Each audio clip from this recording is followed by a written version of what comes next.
When I first started out as a freelance journalist, I thought that becoming more successful meant doing more assignments, pitching more stories, working longer hours, and saying yes to every opportunity that came my way. But over the last 2 years, I would say, the biggest improvements in my career have actually come from stopping a lot of things. So in this video, I'm sharing 7 things that I actually stopped doing that made me a better and honestly happier freelancer. So the number one thing I stopped doing that improved my freelance career was I stopped saying yes to every assignment. I used to think that every editor, every story, and every opportunity was one that I could not turn down. I was scared that if I turned it down, my career would be over or I was never going to get another opportunity. This was especially the case when it came to fact checking. So I would literally load up on fact checking to the point where I could not physically do anymore. Like I used to say, I need a clone. Like when I finally realized that I could not do it all, I was able to say no.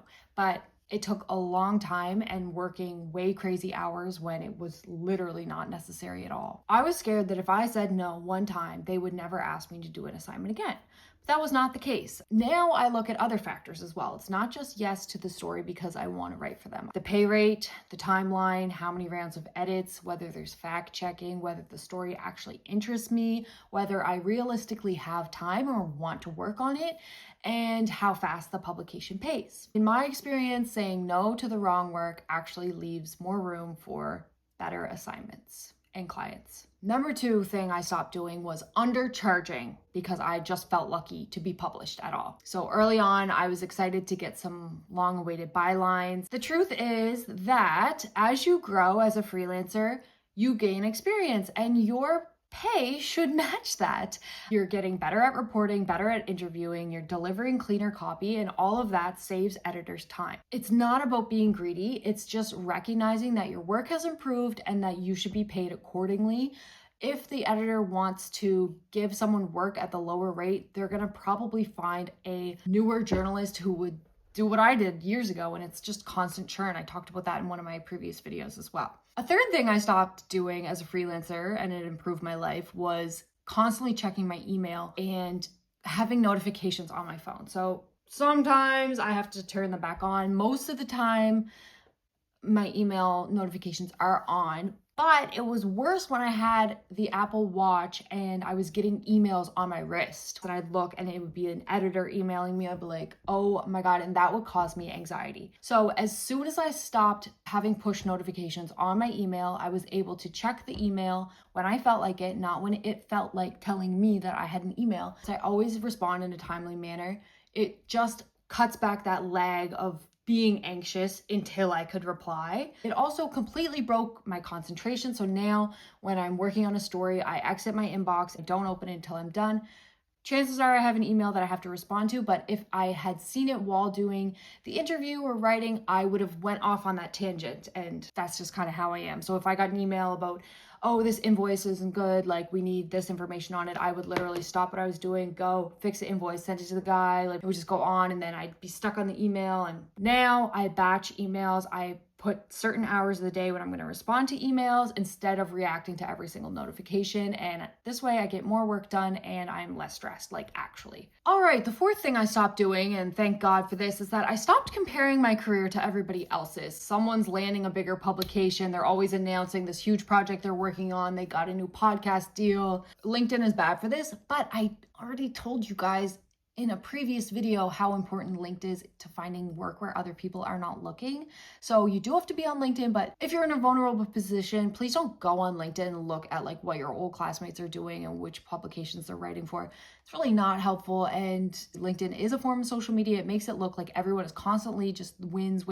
It sucks because as a freelancer, you kind of have to promote your work so that other people see your writing and they ask you to write for them. So it is a fine line. It really does not do any good to compare yourself to other freelancers. Another thing I stopped doing was believing that I had to work 5 days a week. I'm like weirdly fast at everything. When I stopped freelance fact checking, it was because I got too fast at it and I was still getting paid an hourly rate. So as I got better, my skills improved and I got faster, my pay went down. So at that point, it was just like a business decision. I was like, I can't do this anymore. But anyways, I thought that working more hours meant that I was going to be able to get more done. But the truth of the matter is I'm my best at like 8, 9, 10, 11 o'clock, break for lunch, then have a little, siesta.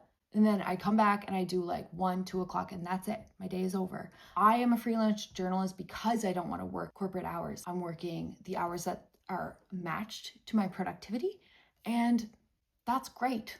I'm just stopped beating myself up about that traditional idea that you need to work 5 days a week. There's no sense in forcing myself to work 5 days a week just because that's what people do. And I'm happier when I don't have to work every single day.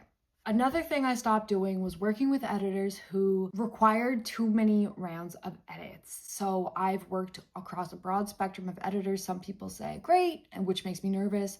No edits required. Some people say every single word has a comment on it that need to be fixed. And that's fine as long as the pay matches the work. The reward has to match the effort. So if I have experience working with that editor in the past, and I realize the edits they're asking me don't quite add up, I am okay now passing on an assignment like that. Once I made the decision to stop working on assignments that pay doesn't match the effort, my job got a lot easier, and I actually felt good delivering a draft because I knew it was going to be well received. This is particularly the case for newspapers because they're on a tighter timeline. That woman does not have time to edit every single word. With experience, you kind of just recognize what is and what is not worth your time. So that's something that I stopped doing. Final thing I stopped doing, which improved my life as a freelance journalist, I stopped being completely available all the time.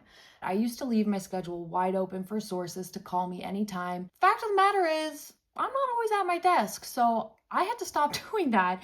They could call me and I'd be on a walk. Like, I would not be anywhere near working. So I ended up telling sources, I'm available for a phone call Tuesday between the hours of 9 and 12 p.m. For example, I want to do my phone calls in the morning so I can write in the afternoons, whatever it may be. Saying anytime works, those kind of things, I just completely cut that out of my vocabulary. On the editing side, I used to say happy to make any edits as you see fit. I stopped saying that because it's not true. I'm not actually happy to make any edits they suggest. By changing a few of these like, oh, anything works, like I'm so chill behaviors, I was able to protect my time and also have more quality assignments and relations with editors and sources. Anyways, those are the habits that I stopped doing as a full-time freelancer. And in looking back, I wish I'd stopped some of them much sooner. So I wanted to make this video in hopes that if you see it and you catch yourself doing some of these things, maybe stop. A good one is the email notifications. That one's pretty simple. And another one is negotiating your rates. You might feel a little bit more calm and you might feel like you have more control over your life and your time, because that's the whole point of being a freelance journalist. You're gonna wanna do what you wanna do when you wanna do it. So I'd love to hear from you. If you are freelancing, what is one thing that you've stopped doing this year that's made your work or your life better? And if you're just getting started, like, is there anything that you want to know from me that you're kind of like unsure about, or if you have any questions, just leave me a comment. I read and respond to every comment, and some of the comments actually inspire future videos. And if you enjoyed this video, please subscribe. I make videos about obviously freelance journalism, writing, and building a career that's actually sustainable, not something that you want to burn out from. So thank you for watching, and I'll see you in the next one. Bye.